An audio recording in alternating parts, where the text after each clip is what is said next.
Hello friends, welcome to Mahi home tips. ఇవాల్టి వీడియోలో వచ్చేసి ఈ సీజన్లో వచ్చే జలుబు దగ్గు ఇలాంటి వాటికి మంచి కషాయం అనేది ఈరోజు వీడియోలో షేర్ చేస్తానన్నమాట. రెగ్యులర్గా మేము ఈ కషాయాన్ని తీసుకుంటాము. ఇది తీసుకోవడం వల్ల కఫం కూడా జామ్ అయినా తొందరగా తగ్గిపోతుంది, పిల్లలకు కూడా రిలీఫ్ ఉంటుంది. ఇప్పుడు ప్రాసెస్ ఏంటో చూసేద్దాం. ముందుగా స్టవ్ పై ఒక బౌల్ పెట్టేసుకొని దాంట్లోకి ఒక 1 గ్లాస్ వాటర్ వేసుకోవాలి.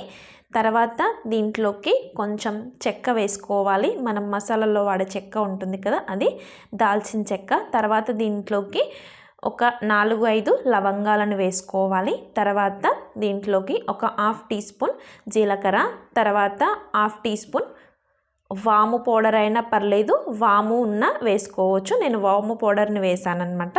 మీ దగ్గర వాము ఉంటే అది వేసుకోవచ్చు. తర్వాత దీంట్లోకి ఒక 5 మిరియాలను తీసుకొని చక్కగా కచ్చాపేచ దంచుకొని వేసుకోండి. తర్వాత ఒక 1 టీ స్పూన్ అల్లాన్ని దంచుకొని ఈ విధంగా వేసేసుకొని చక్కగా వీటన్నిటిని మిక్స్ చేసేసుకోవాలి. తర్వాత దీంట్లోకి ఒక 5-6 తులసి ఆకులు వేసుకోవాలి. నేను ఫ్రెష్గా అప్పటికప్పుడు తుంచుకొని వేసుకుంటున్నాను అనమాట. తర్వాత దీంట్లోకి పుదీనా ఆకులు అనమాట, ఒక 5-6.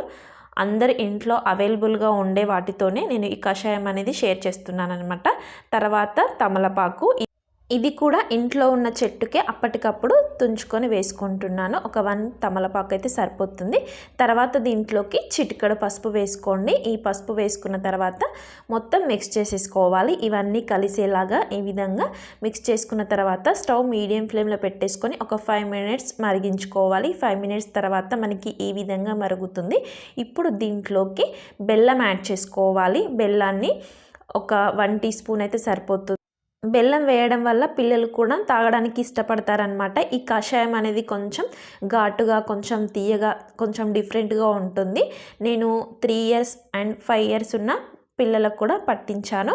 మా పిల్లలకి ఇద్దరికి నేను రెగ్యులర్గా పట్టిస్తూ ఉంటానన్నమాట. మేము కూడా తీసుకోవడంతో పాటు పిల్లలకు కూడా పట్టిస్తూ ఉంటాను.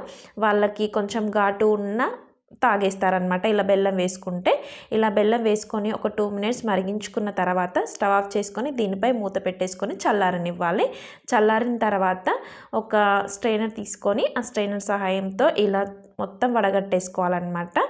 దీంట్లో ఉన్న ఎక్స్ట్రా పార్టికల్స్ మొత్తం దీంట్లోకి వచ్చేస్తాయి. ఓన్లీ దీంట్లోకి కషాయం మాత్రమే వచ్చేస్తుంది అనమాట. ఇప్పుడు దీన్ని పిల్లలకి పట్టించాలి. పొద్దున లేవగానే బ్రష్ వేసుకున్న వెంటనే ఈ కషాయం అనేది ఇవ్వాలన్నమాట. అలా ఇవ్వడం వల్లనే మంచి రిజల్ట్ ఉంటుంది. ఖాళీ కడుపుతోటి తాగితే బాగా యూజ్ అవుతుంది. చూసారు కదా, ఇలా కషాయం ప్రిపేర్ చేసుకొని పిల్లలకు అండ్ పెద్దలు తాగారనుకోండి, జలుబు దగ్గు 2 రోజుల్లో మాయమైపోతుంది. Thank you for watching friends.